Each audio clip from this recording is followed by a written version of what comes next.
Is your Samsung internet browser stuck in high contrast mode? In this short tutorial, I'll show you exactly how to disable high contrast mode on your Samsung internet browser.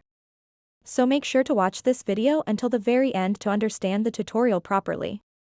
To get started, open up the Samsung internet browser and then tap on these three lines at the bottom right corner of the screen.